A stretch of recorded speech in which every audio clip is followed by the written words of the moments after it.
The newest episode of The Mandalorian revealed a massive, massive detail, and it's going to change the future of Star Wars. It is time for us to live in the light once again, on a planet where we are welcome, so our culture may flourish, and our children can feel what it is to play in the sunlight. Ezra, bring me my bow rifle. The more I watch The Mandalorian, the more I am confused about it, because you have the highs of the show, and then immediately after that, like, yes, that was awesome. You have like, man, this sucks. And then you have, man, this is awesome. And I feel like that's how this season's gonna be perceived. But stay tuned to the end of this video for us to detail our full thoughts of the episode. But for now, Mandalorian Season 3 is slowly but surely getting into the future of Mandalorian, getting into the future of the Ahsoka show, Skeleton Crew, and maybe whatever the next movie is going to be. We're really seeing this tree trunk start to branch out with Mandalorian. Like, Mandalorian's our core, but we're really starting to see how we're getting these hints of how the different shows are going to really affect and integrate into each other. It's honestly going pretty smoothly in terms of the interconnectedness. I think they made some difficult decisions with revealing the return to Grogu and Mando in the Book of Boba Fett. I think watching back through that, it really showcases of how abrupt that change is, going from Mando Season 2 to Mando Season 3, because you should not have to enjoy a show, watch another show. Yeah, you should not put critical moments within a different show. Yeah, but I think that's mostly due to a growing pain than anything deeper, I would say, because they're definitely trying to expand this web of what the shows are doing and how that's broadening Star Wars. And then we get pretty early on some detail, a cameo that is very exciting. So I'm slowly working my way through Rebels again. I'm enjoying it a lot more now. Like, I'm usually watching it as like a secondary show, because I watched seasons 1, 2, and half of 3 before I stopped. So I'm able to more. All the good stuff. I know. That's what everyone's telling me. So that's why I'm going back and watching Rebels. And it is paying off, because I think Dave Filoni and Jon Favreau writing most of the episodes of the season, he's probably got freaking Rebels just playing constantly in the background. He must. Most of the writers must have that, because good gravy, they're pulling some deep cuts. And it's so quick and so fast. But I think the deepest cut, maybe not the deepest, but the most exciting, is we see a member of the Ghost crew in live action. Done incredibly well. So well. Oh my gosh. So exciting. Yeah, so we get to see Zeb, who's kind of the muscle of the Mantis crew. Yeah. Really cool to see him in this role of being a part of the New Republic. And it kind of makes me worry because of how we ended Rebels, like what all happened back there. Maybe we'll know, maybe we won't ever find out. I think it's an odd choice for him. Obviously, most of my memory from his character is from the first season, which I'm currently almost done with. But like, just thinking back, he is so anti-establishment.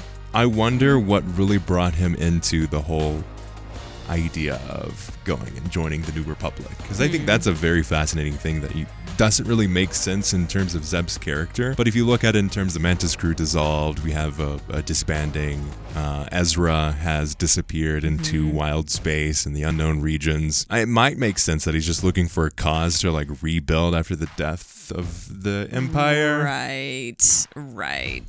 I don't know, though. It's it almost feels like a regression for his character. Like, or maybe he's coming back into this group so that it's just an easy job. You know, like, it just feels like the grandeur of going and trying to rebuild his population is like, where did that go? I'm putting on my tinfoil hat here.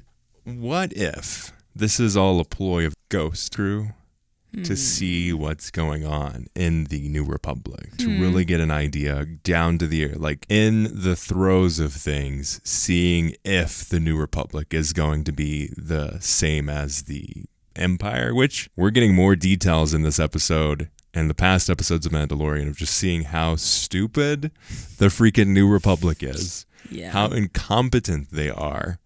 And just showing that, yeah, they might say that they're not the Empire, but my goodness, are they trying to be exactly like the Empire without being exactly like the Empire? Going on off of your tinfoil hat theory, the Mantis crew always had an unusual way to get their information. Yeah. And I really don't feel like they would just volunteer themselves to join something to find out information. I don't know. Maybe they're trying to play the long game. The long game. Or we're going to find out in a book that they just like got angry at each other and like, right. Oh, screw you. I'm going to go to the New Republic. Yeah. But I think it's going to be very exciting to see where we go because this is the future of Star Wars, honestly. I think Thrawn is the ultimate big bad. I don't think we're going to see him in this season. No. But I do think seasons 4, Ahsoka, Skeleton Crew Oh, even. yeah. Once Ahsoka hits the screens, I mean, we're all going to start It's going to be seeing, Thrawn land. Yeah, we're going to be in the throes of Thrawn land. Yes. Honestly, I was so taken aback that they would choose him to do. Like, it just makes it so much more plausible that we're going to see all of the other characters. Yeah. Because they chose to throw Zeb at us right away. Like, on a technical scale, like, that is amazing. And they made him look so good. They did. It's one of the rare occasions where they decided to go against the let's try to do everything practical. And I think you can't do him practical and keep the expressiveness. You see the pirates and all that kind of stuff. Like they have like one emotion and then they have their eyes and their mouth. Like that's all the expression that you can get out of them. But like that mix of practical and maybe I think it might be just all CGI, but I think it works so well because as soon as he showed up on screen, we're like, no way. Yeah, we're like, wait, what? Wait, what? What? I think that's got to be him. Yeah. And then he talked and it was so good. The same voice actor too, which I think works so well. Oh, so good. Ultimately, though, where do you think his introduction's going to go? Do you think we're going to see him in Mando again? I would be a little surprised. I wonder. Again, tinfoil hat time here. I wonder if he was supposed to be a big part of the Rangers of the New Republic show. I could totally see that being like a big piece, and they're like, frick, we're not going to be able to do that, so let's put him in Mando. Yeah, fascinating, huh?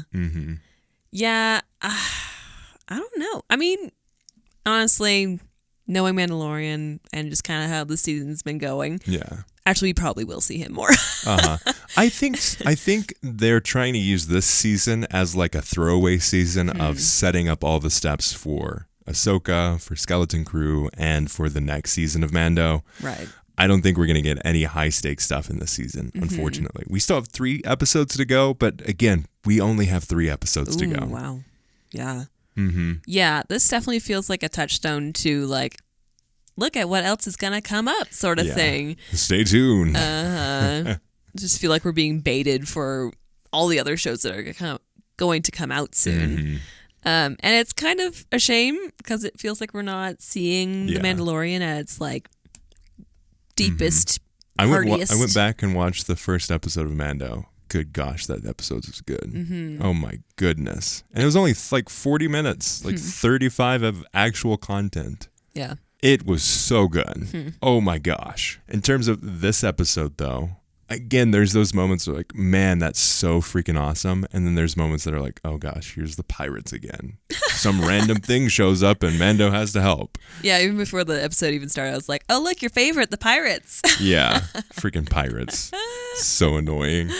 I just don't think they're clearly not a long-lasting enemy, and they're just there to fill time. Like literally, I can tell that, and I think most people can tell that this is just a bunch of the content creator friends of mine and just friends in real life are like, yeah, this season's not really hitting it for me. Yeah, kind of like, I don't know if it was halfway through the episode or so, I just turned to you and I was like, the stakes are not high in this. Yeah. Like, where are the stakes here? Like, it's just falling a little flat because there's just not that tension like you're talking about. There isn't something, like, you have Moff Gideon, but all the cool things that Moff Gideon's doing, we do not see on screen. We don't see any of the things that would actually be interesting to move this story forward, to have character growth and development for Din Djarin, the Mandalorian, the person that we've come to know and love. I don't think it's very exciting or really moving at this point to see these characters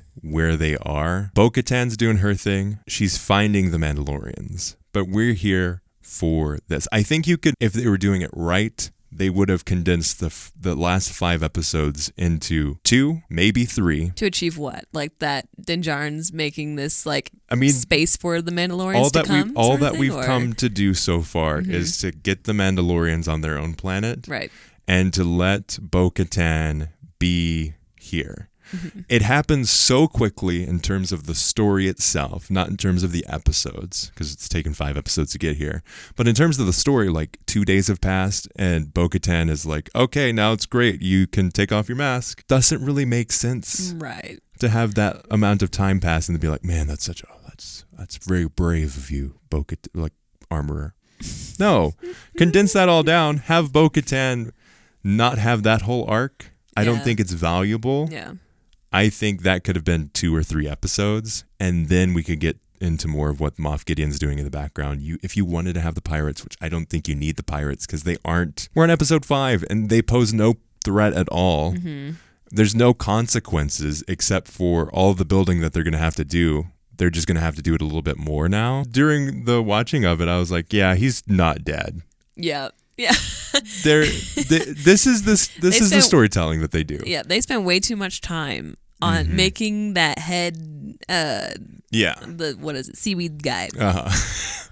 Gorian Shard or whatever. Yes, the head pirate dude. They spent way too much time on that guy to only use him in 2 episodes. Yeah. That's all I'm saying. That's what I'm throwing out there. Like, we're probably gonna see him. Yeah.